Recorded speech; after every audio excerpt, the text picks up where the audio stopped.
Bismillahirrahmanirrahim. Assalamualaikum warahmatullahi wabarakatuh.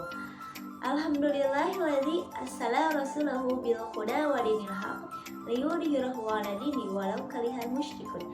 Asyhadu an la ilaha illallah wa asyhadu anna Muhammadar Rasulullah la nabiyya ba'da.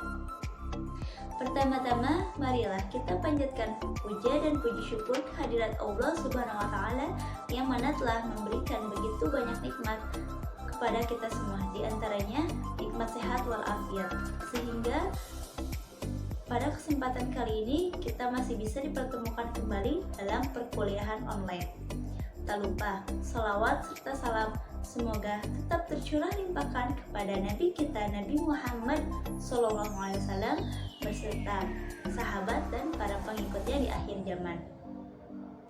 Alhamdulillah, pada kesempatan kali ini izinkan saya Eva Pauzia dari Prodi Pendidikan Islam Anak Usia Dini semester 6B dengan NPM 18 10 63 11 30035 untuk memenuhi salah satu tugas mata kuliah desain program parenting yang diampu oleh Ibu Nancy Riana SPD MPD. Baik teman-teman, saya Eva Pauzia dari kelompok 6.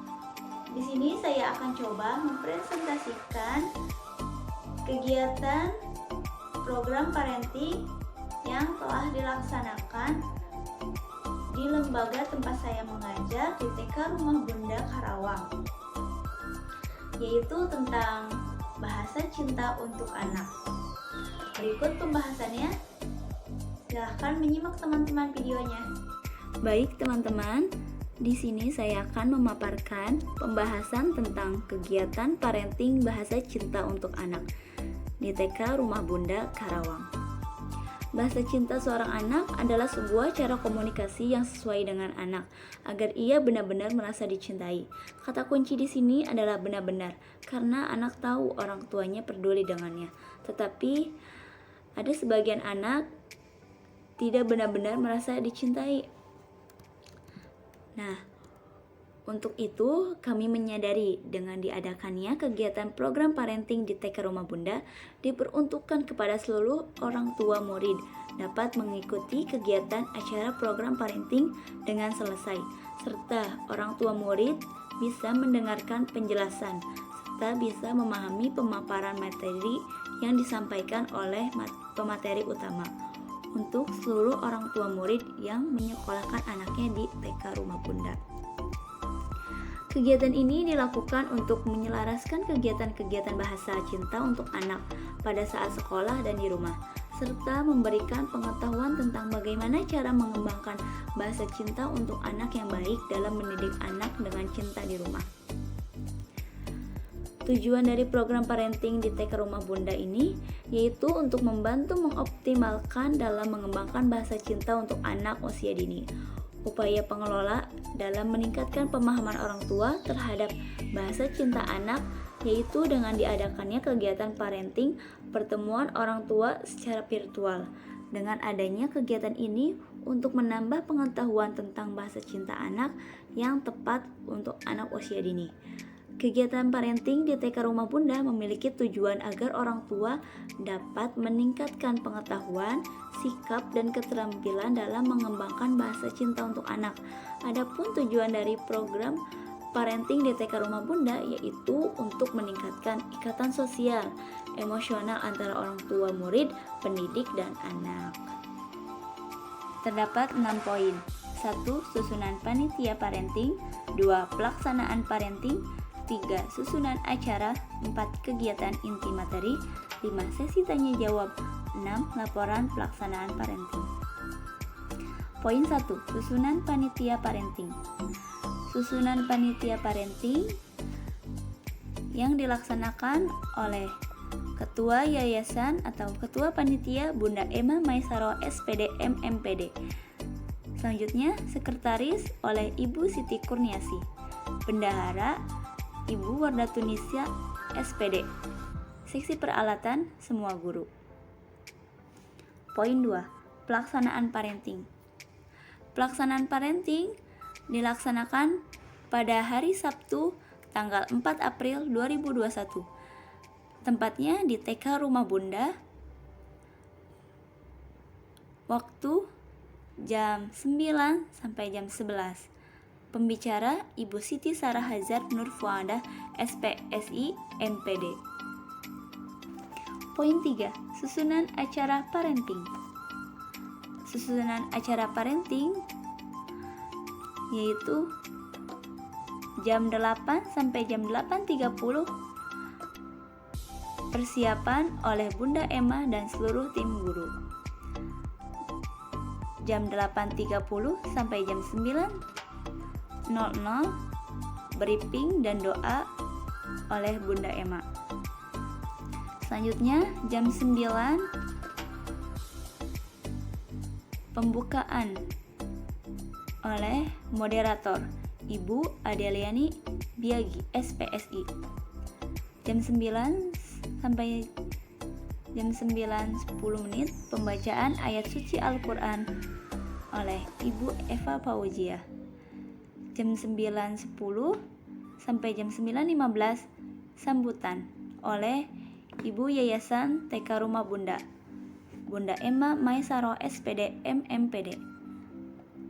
Jam 9.15 sampai jam 10.30 materi utama yang diisi oleh Ibu Siti Sarah Hajar Nur Fuadah, SPSI MPD.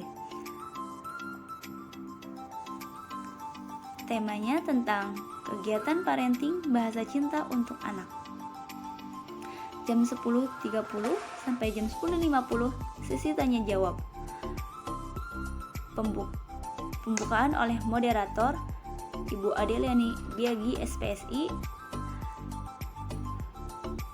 yang dijawab oleh Ibu Siti Sarah Hajar Nur Fuadah, SPSI MPD.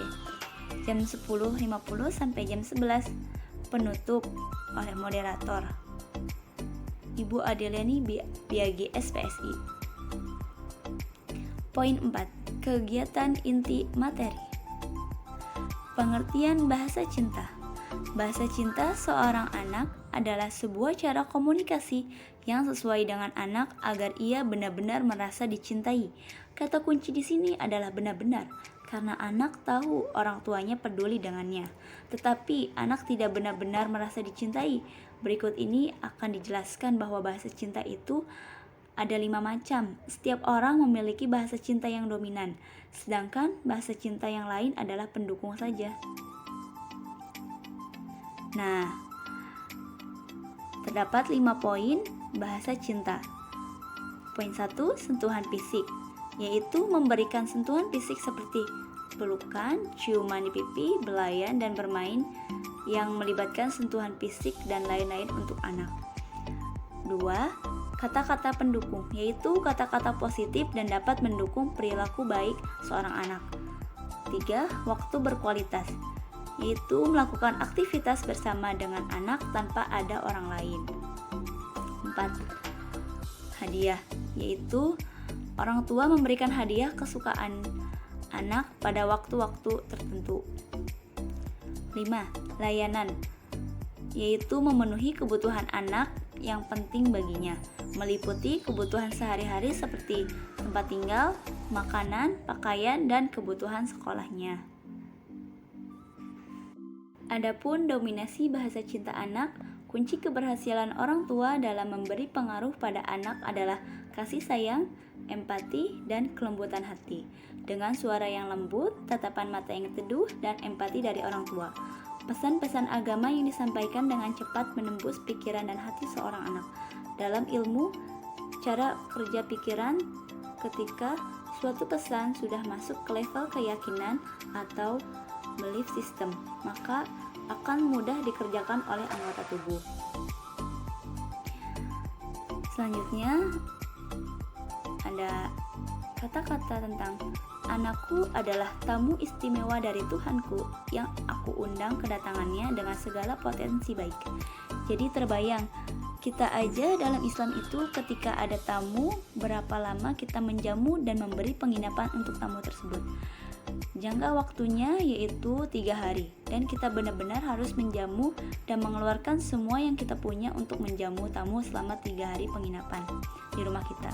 Sementara dalam surat Al-Kahfi ayat 46 disebutkan, harta dan anak-anak adalah perhiasan kehidupan dunia, tetapi amanah-amanah yang kekal lagi soleh adalah lebih baik pahalanya di sisi Tuhanmu, serta lebih baik untuk menjadi harapan. Al-Kahfi ayat 46. Jadi tamu istimewa ini sengaja kita undang, dan sebaik-baiknya perlakuan adalah bagaimana anak dalam segala upaya potensi baiknya ini pulang ke rumahnya, pulang kepada pemiliknya dalam juga keadaan, dan itu akan menjadi bekal kita nanti di akhirat. Dan kemudian ada beberapa surat yang mengingatkan kita untuk ke arah yang lebih baik. Berikut pemaparan surat Al-Quran. Surat Luqman ayat 19. Dan sederhanakanlah kamu dalam berjalan, dan lembutkanlah suaramu, sesungguhnya seburuk-buruknya suara ialah suara keledai. 2. Hendaklah kamu bersikap lemah lembut, kasih sayang, dan hindarilah sikap keras dan keji. Hadis riwayat Bukhari. Selanjutnya ada hadis dari sahabat Rasulullah tentang bahasa cinta untuk anak adalah, apabila engkau melihat anakmu berbuat baik, puji dan catatlah. Namun ketika anakmu berbuat buruk, tegur dan jangan pernah engkau mencatatnya. Umar bin Khattab. 2. Nabi bersabda, hormatilah anakmu dan didiklah. Allah memberi rahmat pada seseorang yang membantu anaknya hingga sang anak bisa berbakti padanya. Sahabat bertanya, ya Rasulullah, bagaimana cara membantu anakku hingga ia bisa berbakti padaku? Nabi menjawab, menerima usahanya walaupun kecil, memaafkan kekeliruannya dan tidak membebaninya dengan beban yang berat, dan tidak pula memakinya dengan makian yang melukai hati. Hadis riwayat Abu Daud. Poin 5. Sesi tanya jawab. Sesi tanya jawab oleh penanya 1 seperti ini. Saya mungkin belum menerapkan apa yang Ibu Sarah sampaikan dalam mendidik anak. Contohnya, saat menyuruh anak mandi susah banget, dan saya nyuruhnya masih memalingkan wajah, tidak dengan bahasa cinta seperti apa yang Ibu utarakan tadi. Insya Allah, saya akan mencoba untuk menerapkannya, tapi adakah kemungkinan setelah itu anak masih tidak mau nurut, Bu? Jika mungkin, langkah apa yang selanjutnya dapat saya lakukan? Jawaban dari Ibu Sarah, cinta adalah akar dari anak agar dapat tumbuh menjadi dewasa dan mencintai serta mengasihi orang lain. Dan untuk mengetahui bahasa cinta mana yang dominan pada anak, orang tua bisa memperhatikan ucapan dan tingkah lakunya. Karena itu orang tua harus pandai mengidentifikasi dan menemukan bahasa cinta yang dominan pada anak. Adapun langkah-langkah yang dapat diterapkan dengan cara mengamati seorang anak ada 5. 1. Amati cara anak mengekspresikan cintanya kepada ibu. Amati cara anak mengekspresikan cintanya kepada orang lain. 3. Pelajari apa yang sering diminta anak. 4. Pelajari apa yang sering dikeluhkan anak. 5. Beri pilihan kepada anak. Pertanyaan kedua, Miss Sarah yang saya hormati, izin bertanya nih, ada anak yang hiperaktif luar biasa. Kita nasehatin dengan lembut dan pelan agar memperhatikan kita, tetapi tetap saja tidak mendengarkan apa yang kita sampaikan. Ini bagaimana caranya, Miss? Terima kasih. Jawaban dari Ibu Sarah, merawat dan mendampingi anak hiperaktif memang membutuhkan kesabaran serta tenaga ekstra. Agar anak hiperaktif bisa tumbuh dan berkembang secara optimal, orang tua perlu memahami perilaku mereka dan cara mengasuhnya. Perilaku anak hiperaktif atau anak dengan ADHD dapat dikategorikan menjadi 2 jenis, yaitu kurang memperhatikan, inatensi, dan tidak bisa diam atau hiperaktif impulsif. Anak hiperaktif dengan kategori inatensi memiliki gejala sebagai berikut: mudah teralihkan dan memiliki perhatian yang pendek, seringkali ceroboh dalam mengerjakan sesuatu, mudah lupa atau kehilangan sesuatu, selalu tidak tepat dalam menjalankan sebuah instruksi, sulit mengikuti aktivitas yang menghabiskan terlalu banyak waktu, kesulitan dalam mengatur tugas. Poin 6. Laporan pelaksanaan parenting. laporan pelaksanaan parenting dan jumlah peserta yang hadir. Waktu pelaksanaan Sabtu 4 April 2021. Running acara pembukaan oleh moderator Ibu Adeliani Biagi SPSI. Sambutan yayasan oleh Bunda Emma Maisaro SPD MPD menyambut baik kegiatan parenting virtual yang dilaksanakan di TK Rumah Bunda Karawang. Semoga acara ini dapat berjalan dengan lancar. Sambutan Kepala Sekolah oleh Bunda Emma Maisaro SPD MPD. Jumlah peserta parenting. Peserta yang hadir dalam acara parenting berjumlah 50 peserta dari wali murid TK Rumah Bunda Karawang. Alhamdulillah, saya ucapkan terima kasih kepada teman-teman semuanya. Mohon maaf, masih banyak kekurangan dalam pemaparan materi tentang bahasa cinta untuk anak. Semoga bermanfaat dan saya akhiri. Wabillahi taufiq wal hidayah. Wassalamualaikum warahmatullahi wabarakatuh.